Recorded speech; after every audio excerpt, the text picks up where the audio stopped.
이 시간 한 줄 기도 함께 드리도록 하겠습니다. 우리 고정숙 집사님께서 효정 집사님 축하드려요. 경기 집사님도 카드 받으시기를 기도합니다. 주여 우리에게 자비를 베푸소서. 아멘. 우리 효정 집사님께서 감사합니다. 주여 우리에게 자비를 베푸소서. 아멘. 가을의 결실이 잘 걷어질 수 있도록 소망합니다. 주여 우리에게 자비를 베푸소서. 아멘. 동역의 성립자이신 홍종수 목사님, 민경원 사모님이 미국에서 영국 귀국하셨습니다. 이분들의 이 땅에서의 새로운 삶이 행복하고 위로받고 건강한 삶이 되실 수 있도록 주님의 은총이 함께 하소서. 주여 우리에게 자비를 베푸소서. 아멘. 몸과 마음이 건강하면 무엇이든 만들어갈 수 있습니다. 우리의 몸이 작은 우주를 만드셔서 우리가 모두 건강하게 하옵소서. 주여 우리에게 자비를 베푸소서. 아멘. 파란 하늘처럼 우리가 마주하는 일상이 푸르게 살아있음에 감사합니다. 축하할 일, 기다림이 필요한 일 모두 주님의 선하신 뜻대로 이루어지게 하소서. 주여 우리에게 자비를 베푸소서. 아멘. 고통의 시간들을 지나는 생명들이 있습니다. 주님 홀로 두지 마시고 함께해 주옵소서. 주여 우리에게 자비를 베푸소서. 아멘.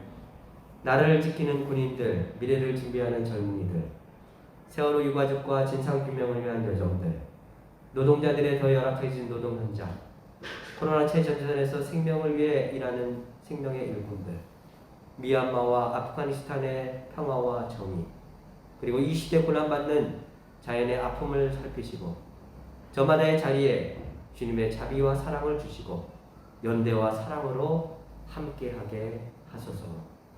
주여 우리에게 자비를 베푸소서. 아멘. 감사합니다.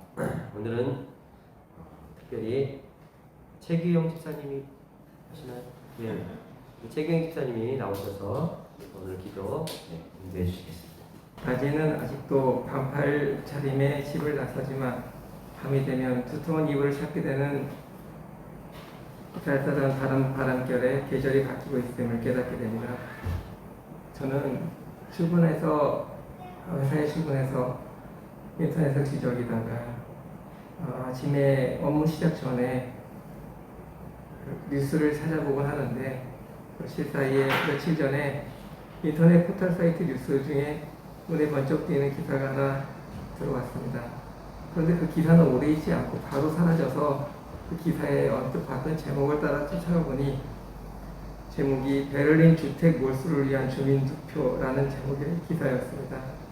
독일 베를린 기사에 따르면 독일 베를린시에서는 치솟는 월세를 잡기 위해서 원래 월세 상한제를 두려고 했으나 그게 위헌 판정을 받는 바람에 그 월세를 인위적으로 상한을 할 수가 없으니 민간 대형 부동산 회사가 보유하고 있는 주택 20만 채를 유상으로 몰수하여서 공유화하는 방안을 놓고 주민투표를 한다는 내용이었습니다. 이 내용을 두고 있으니 부동산 가격의 폭등으로 몸살을 앓고 있는 우리의 상황이 겹쳐져 독일의 결말이 궁금해졌고 우리의 사정으로 더 다가왔습니다.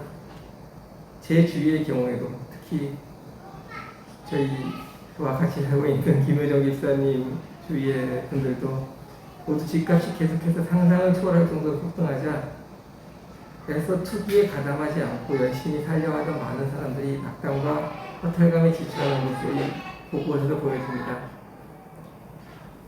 나름 정의롭게 판단하고 행동하려 했으나 이게 정의로운 게 아니라 멍청한 거 아니야? 하는 생각들이 들기 시작할 만큼의 엄청난 자산 버블이 생겨나게 된 것입니다. 혹자는 그렇게 말합니다. 집값, 부동산 가격 폭등이 어찌 우리나라만의 문제겠느냐. 미국도 어땠고, 유럽도 어쨌고, 영국도 어쨌다. 특히나 2008년 리만 사태 이후에 계속해서 유동성 공급을 누린 탓에 서구 선진 모두에서 부동산 가격은 폭등했고 우리는 그저 이런 흐름의 하나이기 뿐이에 별다른 방법이 없고 어쩔 수 없다는 그런 이야기 드립니다. 하지만 이러한 자산버블은 우리 가치관을 송두리째 흔들어 놓았습니다. 아무리 열심히 일해도 저축을 해서는 집을 살 수 없고 찔끔 오른 월급은 집값 상승으로 따라오르게 된 월세를 감당하기 어렵게 됩니다. 노동의 가치는 점점 상대적으로 하락하게 되고 이러하기에 우리의 MZ세대라고 일컫는 젊은 세대들은 희망이 없어지고 영끌을 해서라도 주식과 부동산을 통해서 미래를 개선하는 방법을 찾을 수밖에 없게 된 것입니다. 이제 대선의 계절이 다가왔습니다. 모든 정당들이 후보를 선출하는 과정에 저마다 부동산 가격을 제1의 문제로 삼고 부동산 가격을 잡겠다는 정책을 쏟아내고 있습니다. 하지만 주류 정당 주류 후보 그 어느에게서도 시장 논리라는 괴물을 넘어서는 정책은 찾아보기 어렵습니다. 그런데 시장 논리라는 게 무엇입니까? 금융자본이 자산버블을 만들어 착취하는 것을 보호하고 합리화하는 주문의 다름 아니라고 보여집니다. 이런 상황에서 베를린의 실험은 우리에게 낯선 것이 아닙니다. 우리에게도 일제로부터 해방 직후 농지에 대한 유상 몰수, 유상 분배의 경험이 있었고 또한 우리 헌법에도 이러한 경제유전의 원칙이 있는 것으로 압니다. 무엇보다 베를린의 이 실험이 성공하고 이 실험의 성공을 통해 다른 대안이 있음을 또 함께 살아가는 다른 방법이 있음을 보여주길 희망합니다. 또 우리나라 대통령 선거에서도 기득권의 눈치를 더 이상 보지 않고 소위 말하는 시장 논리를 넘어 정의와 평등이 이루어질 수 있는 부동산 대책 대안이 제시될 수 있기를 간절히 희망합니다. 네. 오늘은 고마운 사랑이라고 하는 제목으로 이렇게 말씀을 나눕니다. 가을이 시작됐습니다. 느낌이 어떠세요? 가을 같아요. 가을 같아요? 느낌이 어떠세요? 시원해요. 네, 시원하고 가을은 결실의 계절이라고 하죠.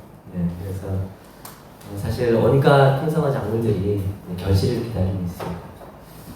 그래서 감사하기도 하고 고맙기도 하고 인간이 한 노력에 비하면 어마어마한 삶의 결실을 저에게 갖다 주고 또 내가 노력한 거에 비하면 내 삶에 주어지는 삶의 환경들을 보면 사실 고마운 거 천지입니다.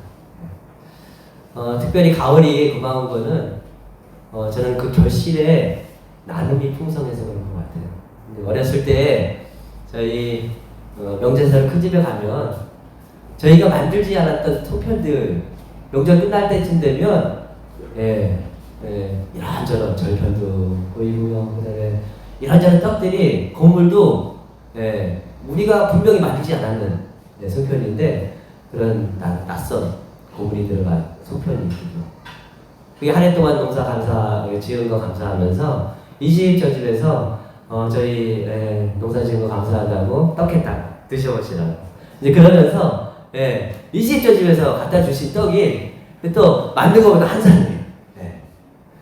그래서 그런 걸 보면서 선조들이 살아가는 이게 삶의 문화 지금은 참 사실 많이 없어졌는데 그런 것들이 기억해보면 따뜻하고 좋았던 기억이 납니다. 저희 집주인은 지금도 동네에 새로운 음식점은 아니고 이렇게 뭔가 먹을거리가 있는 새로운 집이 생기면 그걸 사들고 들어오세요. 그래서 지난 얼마 전에 장기지 떡집이 저희 동네에 생겼어요. 근데 그거를 이렇게 사갖고는 우리 동네에 새로운 집이 생겼다. 홍보 대사 같은. 그래갖고 그거를 드셔보시라고 저희 집에 갖다 주세요. 그것뿐만이 아니에요. 틈만 나면 시간만 나면 수박을 큰 걸 하나 사셔갖고서 저희 집 식구가 이거 다 못 먹습니다. 발을 쭉 잘라갖고 가져오시기도 하고. 농사 지으신 걸 누가 또 잔뜩 갖다 주시면 거기서 또 옥수수를 저희 식구가 먹고도 남을 그 정도의 양을 이렇게 시골에서 옥수수 올라왔다고 하면서 다 떠주시기도 하고 지하철역에서 들어오시면서 싸 보여서 샀다고 하면서 참외를 이렇게 한 봉지 다 갖다 주시기도 하고 그러니까 저는 얼마나 고마워요. 텃밭에서 나는 이런저런 오이 여러분들 드셔보셨지만 이 텃밭 오이는 사서 오이하고 달라요. 수분이 굉장히 많고 뿐만 아니라 달달해요. 이렇게 꽉 차있고 씹어도 씹는 맛이 이렇게. 그래서 이제 텃밭에서 오이나 또 고추나 뭐 이런저런 걸 나면 감사합니다. 갖다 주세요. 이게 서로 오가고 난 거, 지난 10년 동안 오가고 난 거를 아마 트럭에다가 싸면 한 트럭을 될 거예요. 네, 한 트럭. 그런데 가만히 생각을 해보면요. 서로 오간 총량은 그 의좋은 형제처럼 아마 똑같을지도 몰라요. 그죠? 똑같을지 모르는데 아마 제가 가만히 생각을 해보니까 그 안에 쌓인 신뢰와 행복의 에너지가 아마 한 트럭을 더 되지 않을까. 그런 생각을 해요. 좋은 이웃을 만나고 또 좋은 이웃을 만들어가는 것도 참 복 중에 복이고 고마운 것이라고 생각을 합니다.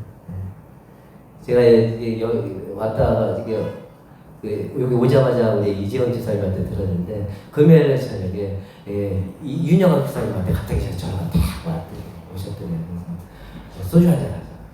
아니 코로나 시절인데 무슨 소주를 먹냐고 그랬더니 괜찮다. 그리고는 그 밤에 윤영학 집사님이 김포까지 찾아가셔갖고 소주를 한 잔. 근데 윤영학 집사님이 소주를 드세요 못 드세요? 못 드세요 안 드세요. 술 안 드세요. 근데 소주 한 잔 먹자고 거기 찾아가신 거예요. 찾아가신 거예요. 그 마음을 보면 어쨌든 힘들어하실 이재원 집사님을 또 위로해주고 싶으신 그런 마음이 느껴지고 왜 그런 얘기를 하냐고 지금 이렇게 얘기하시는데 요즘 뭐 지난주부터긴 하지만 교회 교회 일과 관련해서 움직일 일이 없으면 아침에 그냥 대중교통을 이용해서 나옵니다. 제가 이제 10년 동안 주로 차를 타고 첫 목회를 할 때는 차 없이 목회를 했었는데 어느 순간 보니까 제가 이렇게 차에 너무 익숙해져 있는 거예요. 그래서 아침에 이제 대중교통을 이용해서 이렇게 나오다 보니까 사실 버스 타는 법도 잘 몰라요. 그래서 근데 이제 저희 동네 차를 타면서는 볼 수 없었던 가로수의 풍경이라든가 덕영구청 앞에 오면 가로수가 굉장히 멋있습니다. 그 계절마다 변화가 되는 이게 눈 쌓인 거, 가을에 낙엽 단풍 든 거, 봄에 새싹이 막 돋는 거, 너무 멋있어요. 근데 그걸 볼 기회가 없었는데 그런 것들도 보고 막 이러더라고요. 그런데 이제 버스를 탈 줄을 모르잖아요. 우리 그 눈곡역으로 오는 교회로 오는 버스가 몇 번인지도 모르고 이렇게 검색해서 갔는데 가자마자 딱 보니까 야 이게 웬일이냐 하면서 딱 타려고 하는데 기사 아저씨가 점심 식사 하셔야 됩니다. 식사 시간 동안 기다려야 돼요. 그러시더니요 기사 아저씨가 물어보세요. 어디 가시냐. 눈곡역 간다고 하니까 그러면 바로 다음에 몇 번이 오는데 그거 타시라. 그러면 안전하게 가셨습니다. 미안하다고. 이게 우리 삶의 주변에 가끔 가다가, 그죠? 가끔 가다가, 이렇게 좀 친절하지 않은 분들을 만나서 그게 다인 것처럼 보이지만, 생활 속에 곳곳에 가만히 보면 친절하고 좋고, 나이스하고, 삶을 촉촉하게 만들어주시는 걸 친절하게 안내해주시는 그런 분들이 의외로 많다라고 하는 것도 느낄 수 있는 시간이 됐습니다. 요즘 캘리를 시작했는데, 한 2번 봤습니다. 근데 김미선 집사님이 그렇게 재미있으신지 몰랐어요. 아주 유머러스 하시는데 같이 수업을 하다 보면 막 별풍선을 막 주세요. 근데 그분이 이게 제가 흉내를 못 내요. 하시는 이렇게 말씀을 보면은 톡톡 튀어갖고 사람들로 하여금 이렇게 긴장도 확 풀게 하고 무장해제도 시키고. 궁금하신 분들은 한번 와보세요. 그 옆에서 캘리를 하시는 윤영학 집사님. 캘리가 빵빵 터집니다. 제가 2번 갔는데 그 중에 한 번 제가 보여드릴게요. 딸이 이야기하기를 우리 부부는 불륜이다. 이게 윤영학 집사님만 쓰실 수 있는 부부 사이가 얼마나 좋아 보이면 딸이 불륜처럼 봤을까. 이영하 집사님은 이게 그날의 이렇게 문장이 있어요. 네, 그날의 문장. 그러니까 명언을 쓰시기도 하지만 본인이 명언이라고 생각하는 삶에서 길러 올린 그런 글을 이렇게 캐치를 하시더라고요. 그리고 그걸 막 쓰시는데 사람들이 다 그걸 궁금해하세요. 오늘은 어떤 명언이 나올까? 네, 이것도 궁금하시면 와보세요. 이렇게 좋은 교인들하고 목회하는 것도 참 고마운 거예요. 네. 살다 보면 고마운 마음을 이렇게 찾아 발견하고 기억하고 되새김질하면서 산다라고 하는 것이 여러 가지 측면에서 참 의미가 있고 좋은 일인 것 같아요. 네. 생태철학자 조한나 메이시라고 하는 사람이 일기를 쓰는 방식이죠. 잠자리에서 하루의 일들을 회상하는 방식이죠. 살면서 미소가 떠오르는 순간들을 자주 기억하고 소환하는 일들을 자주 가지라고 권면을 합니다. 근데 그것도 습관이어서 하면 할수록 더 많은 것들이 생겨나고 그러면 그럴수록 삶의 질적인 행복감을 더 키워준다고 얘기해요. 그러면서 그 사람이 심지어 고마움을 일컬어 소비 문화의 해독제라고 얘기해요. 소비 문화의 해독제. 실제 피지에 TV가 처음 들어온 때가 1990년대 중반인 것 같아요. 피지. 그 섬에 근데 TV가 생겨나고 나서 3년이 지났을 뿐이요. 그 이전까지는 식욕 이상 항진증, 폭식을 하는 거예요. 네, 폭식을 하는. 막 그래서 먹다가 토하고. 네. 이런 환자가 없었는데 단 한 명도 없었는데 TV가 들어오고 나서 한 3년이 지나고 나니까 이 식욕 이상 항진증 진단을 받은 사람이 10% 이상 늘어나기 시작하더라고요. 먹방이니까? 네? 이제 그게 이제 가만히 생각을 해보니까 뭐냐면 TV가 들어오면서 좀 좋은 몸매, 좋은 집, 좋은 환경, 자기랑 비교해봤을 때 이런 것들을 접할 수 있는 이 환경이 더 많아진 거예요. 그러다 보니까 자기가 그냥 만족하면 괜찮은데 자기 삶을 계속해서 그 TV에서 나오는 사람이나 환경이나 이런 것들 계속 비교를 하는 거예요. 그러면서 삶의 질이 만족도가 떨어지니까 삶의 질이 떨어지는 거예요. 그러면서 안 생겨났던 그런 현상들이 생겨나기 시작한다는 거죠. 어떤 통계는 안 믿는데 이런 건 좀 일리가 있는 것 같아요. 네, 그렇습니다. 삶에 대한 만족도가 점점 떨어지면서 그러면서 이제 이런 증세가 나타나는 거죠. 소비 중독도 마찬가지라는 거예요. 그 사람이 삶에 대한 만족도가 충분하면, 이대로 충분하면 더 이상 사람이 뭔가를 끊임없이 사서 채우질 않죠. 그러면서 이분이 고마움을 일컬어 소비 문화의 해독제다. 고마움을 끊임없이 자기 삶에서 활성화시키면 시킬수록 삶에 대한 만족도를 계속해서 높여갈 수 있고, 그러면 그럴수록 그 만족도가 자기 안에 있는 지금 이대로 충분하게 좋으니까 그런 것들이 자기 안에 있는 뭔가에 불균형하게 형성되어진 왜곡된 그런 것들을 고쳐나갈 수 있다는 말입니다. 오늘 전두석 기자가 말합니다. 사람이 1000년을 2번씩 살아도 자기가 가진 이제 재산이라고 했는데 자기가 가진 것으로 즐거움을 누리지 못하면 아무것도 아니다. 그런 얘기가 아니에요. 자기가 가진 것으로 1000년씩, 그 얘기는 거꾸로 얘기하면요, 내가 짧은 인생을 살아도 내가 가지고 있는 것으로 충분한 만족감을 누리면서 기뻐하고 즐거워하고 거기서 충분한 행복의 에너지를 만들어낼 수만 있다면 그거로서도 충분할 수 있다라고 하는 걸 전두석 기자가 얘기해 줍니다. 여러분들 잘 보십시오. 여기 화분들이 있어요. 어떤 분들은 매주일날 교회를 왔다 가지만 이 화분이 있는지 없는지도 모르고 그냥 지나가요. 근데 어떤 분들은 오셔갖고서는 야, 화분 이쁘다. 야, 여기는 새순이 돋아나네.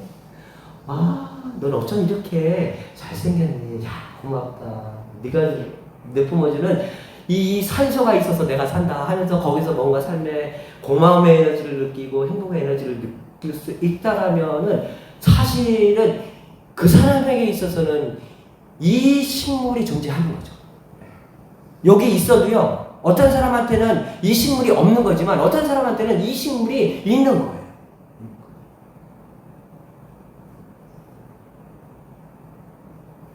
제가 여기서 막 이렇게 화두를 키우지만 저에게 있어서도 이 식물이 아무런 의미를 주지 못할 수도 있어요. 그죠? 네. 그렇지만요, 여러분들은 일주일에 한 번씩 교회를 오시지만 어느 누군가에게 있어서 이 식물의 존재는 그 의미가 훨씬 더 제가 가지고 있는 것보다 훨씬 더 큰 의미와 그런 삶의 에너지와 그런 에너지를 활성화시키는 존재로서 존재할 수 있다는 거예요. 삶은 결국 누리는 자의 것이다.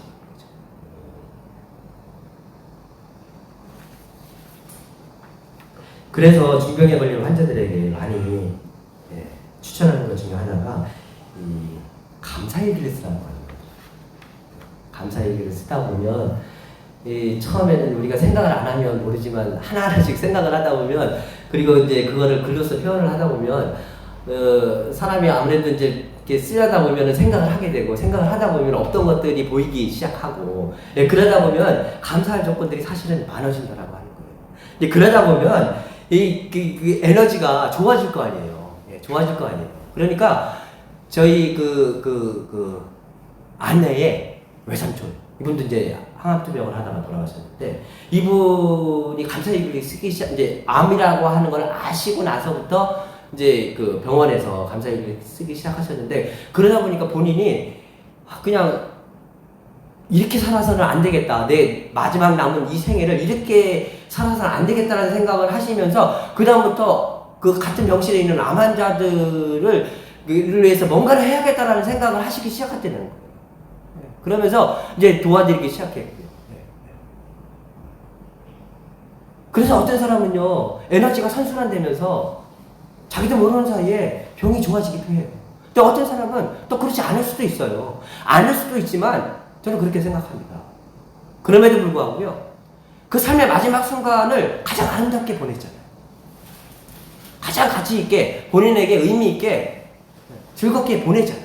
저는 그거로서 충분하지 않나요?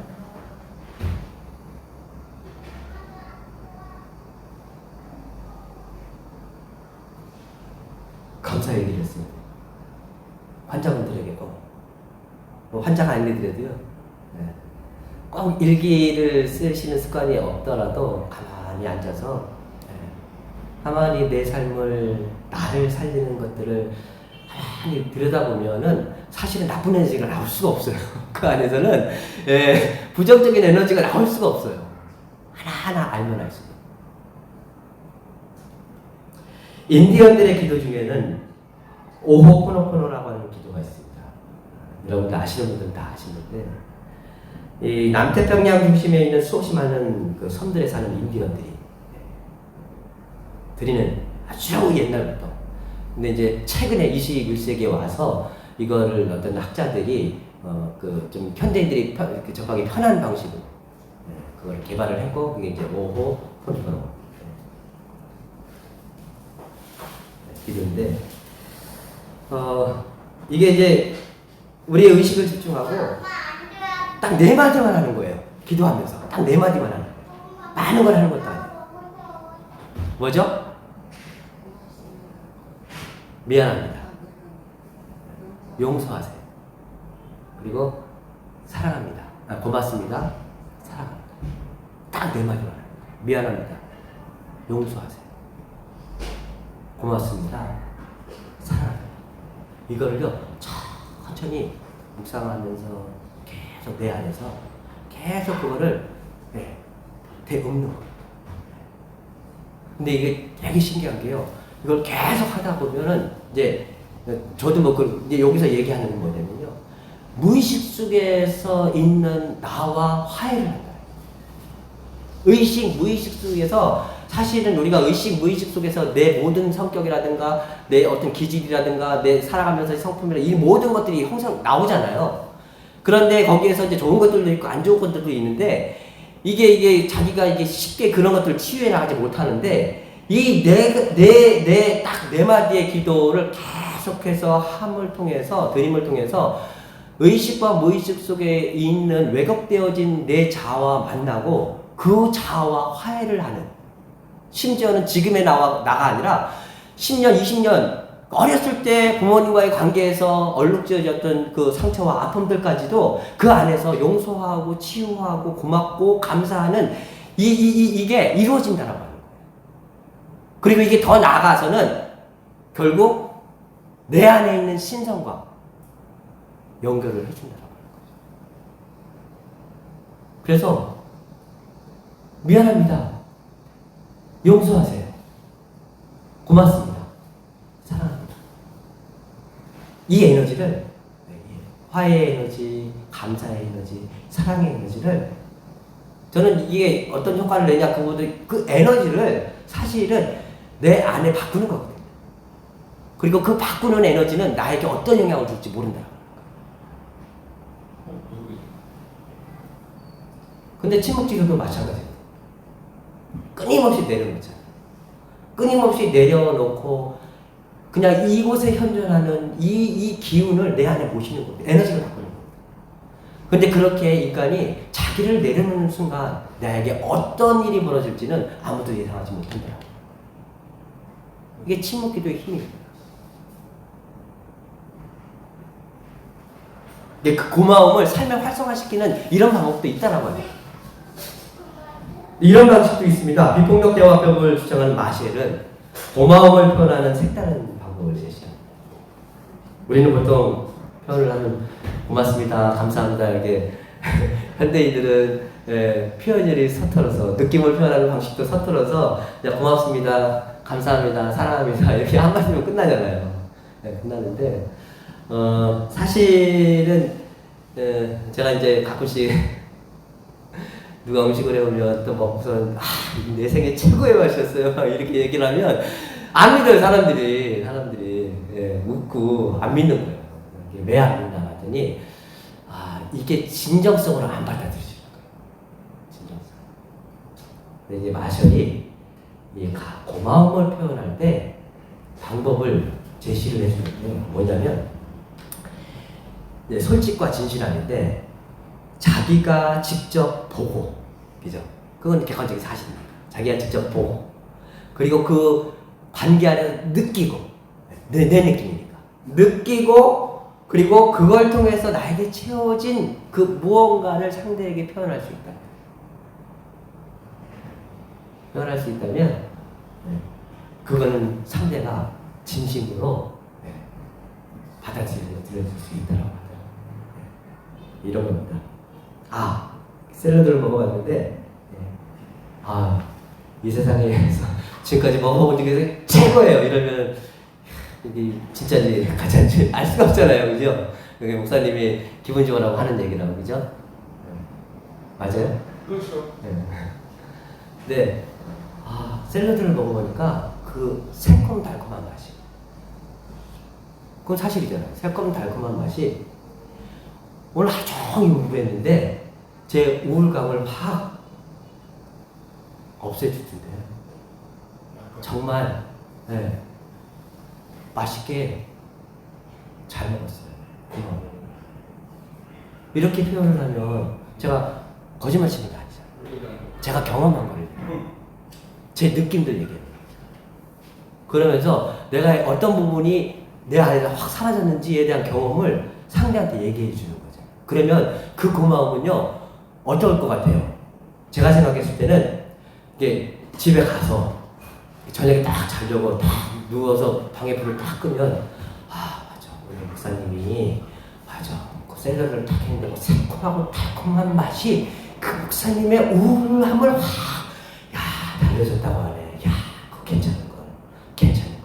앞으로도 또 만들어봐야지. 이런 생각이 들까요, 안 들까요? 안 들어요? 처음에 들어요. 근데 제가 그런 감사의 표현을 들어본 적이 있어요. 솔직하면서 그 사람의 개인적인 어떤 경험을 담은 그런 이야기들은 사실은 잘 잊혀지지가 않아요. 문득문득 기억에 남아서 그게 사실은 저의 가슴에 이렇게 딱 남아요. 고맙게 촉촉하게 젖어 있어요. 오래도.